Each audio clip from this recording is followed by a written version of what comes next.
विभज्यवाद YouTube channel में आपका स्वागत है। Welcome to विभज्यवाद। विभज्यवाद में सभी सत्पुरुषों का स्वागत है। बुद्ध की भविष्यवाणी।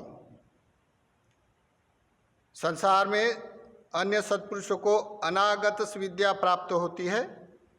इस अर्थ से अन्य अन्य सत्पुरुषों ने अपनी अपनी भविष्यवाणी किए हुए दिखाई देता है।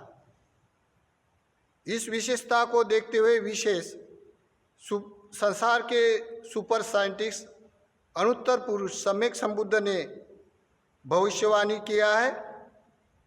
ईसा पूर्व 5 में यानी 3500 पूर्व भविष्यवाणी किया है। ये आप ये वीडियो में देखेंगे।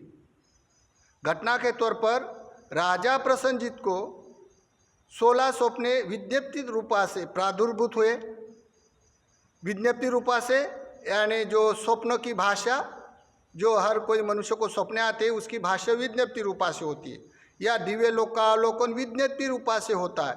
तो इसके भाषा सभी लोग नहीं जान सकते हैं, ना समझ सकता है उसका अर्थ। तो ये 16 स्वप्ने देखते हुए प्रसन्नजीत राजा ने दक्ष ज्योतिषकार ब्राह्मण को आमंत्रित किया, तो पूछा क्या उसका अर्थ क्या है करके। तब वो दक्ष जो ब्राह्मण है उसने बोला कि राजा ये तेरे ऊपर बड़ी आपत्ति आने वाली है, ये निमित्त दिखाई देता है और उसके निवारण है सो आपको जल्दी यज्ञ करना पड़ेगा। ऐसा देखते हुए राजा घबरा गया और बोलता है चलो कल करे तो आज करो। जल्दी से जल्दी यज्ञ की सामग्री तैयार करने के लिए जुट गया। तो सामग्री लाते हुए भेड़ बकरी को भी लाया तो आंगन में हल्ला गुल्ला होते हुए मल्लिका को आवाज आया। मल्लिका ने झाँक कर देखा तो बोलते हैं राजा को, राजा क्या हेतु प्रत्यय है, ये हल्ला गुल्ला किस कारण से है। तो बोलते हैं रानी मेरे ऊपर बड़ी आपत्ति आने वाली है और मेरे राज्य के ऊपर, इसी कारण निवारण हेतु मुझे जल्दी से जल्दी यज्ञ करना पड़ता है। मुझे जो 16 सपने देखे ये बड़े आपत्तिजनक है। तो बोलते हैं राजा, मल्लिका बोलते हैं राजा को, राजा ये झूठ बोलने वाले ब्राह्मण जो जीव हत्या करने की प्रशंसा करने वाले, यज्ञ करने वाले, उसके झूठ मूठ शब्दों में आते हैं। संसार में अनुत्तर पुरुष सम्यक संबुद्ध होते हुए उसको क्यों नहीं पूछते हैं निवारण का हेतु। तब मल्लिका ने फटकारते हुए मल्लिका जेतवन के रास्ते में चल पड़ी। तब वो प्रसन्नजीत राजा लट्टू होकर उसे पीछे पीछे आया। आने के बाद तथागत के पास आकर वंदना करते हुए अपने प्रादुर्भूत हुए स्वप्न तथागत को प्रकाश कहा ऐसे ऐसे मुझे स्वप्न है। जब तथागत ने इस का अर्थ अपने वाणी से प्रज्ञापित करते हुए बताया, राजा ये तेरे समय पे नहीं होगा और ये ना मेरे उपस्थित समय पे होगा, ये भविष्य में घटना होने वाली के है स्वप्न। इसी तरह तथागत ने भविष्यवाणी किया। ये भविष्यवाणी के स्वप्ने के जो अन्य राष्ट्र के विहार में भी चित्रांकित दिखाई देता है। और ये चित्र हम अभी प्रकाशित करेंगे। ये ब्रह्म देश के कल्चर का है और इसके ऊपर अन्य राष्ट्र के भी कुछ लोग व्याख्या करते हैं। इस अर्थ से देखते हुए तथागत की भविष्यवाणी जो 3500 पूर्व की हुए, अभी के काल में ये वर्तमान भारत में ये भविष्यवाणी किए हुए का क्या प्रभाव है, क्या वस्तु स्थिति है, हम देखने का प्रयास करेंगे इस वीडियो में। ये 10वां स्वप्न है जो राजा प्रसन्नजीत को प्रादुर्भूत हुआ था। जैसा देखा गया है ये विज्ञप्ति रूपा से देखा हुआ स्वप्न, जैसे एक जग में भात पका हुआ है और ये भात सभी तरफ से पकना चाहिए तो ये पका नहीं, एक तरफ का भात कच्चा है, एक तरफ का आधा कच्चा है और एक तरफ का पका है। ऐसे 3 प्रकार के भात एक ही जग में रहते हुए 3 प्रकार का भात एक जग में देखा है। ऐसा बड़े बर्तन में पकाने के बाद ये 3 प्रकार का भात पका था।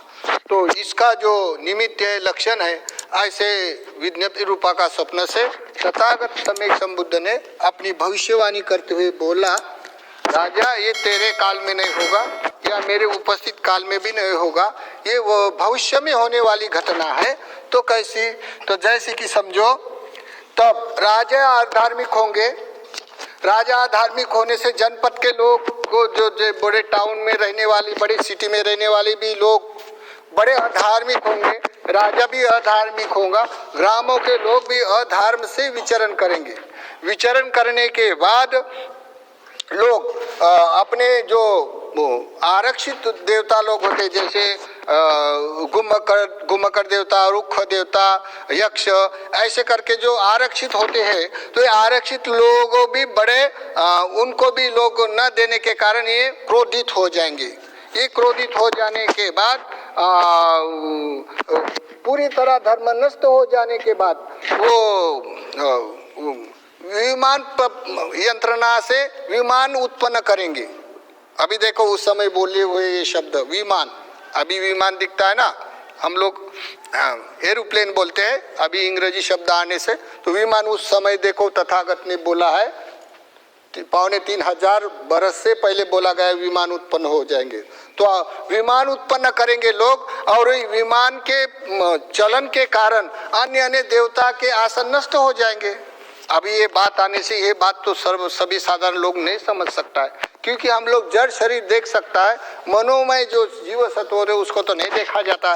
तो इसी कारण वो देवता लोग क्रोधित हो जाएंगे।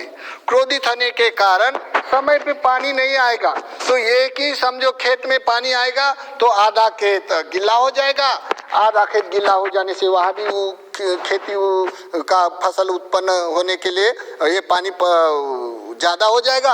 उसकी खेत में उसके नज़दीक पानी नहीं आएगा, तो ये पानी न आने के कारण भी ये खेत में फसल नहीं आएंगी। ये खेत में अति पानी होने से फसल नहीं आएंगी, और मिडल में थोड़ा कच्चा बच्चा रहेगा। ऐसे 3 प्रकार के खेती हो जाएंगी बरसात न आने के कारण, ठीक न आने के कारण। तो ऐसा ये भविष्य में होगा। क्यों होगा? तब ये लोग पूरी तरह अधार्मिक होने से, काम भोगी होने से, अपने मानस का जो परिणाम है वातावरण में जाने के कारण उसमें दिखने वाले सत्व या मनोमय सत्व पर होने वाली ये घटना ही बताई है। तो इसी तरह ये 10वां स्वप्न तथागत ने भविष्यवाणी किए हुए अभी वर्तमान में दिखाई देता है।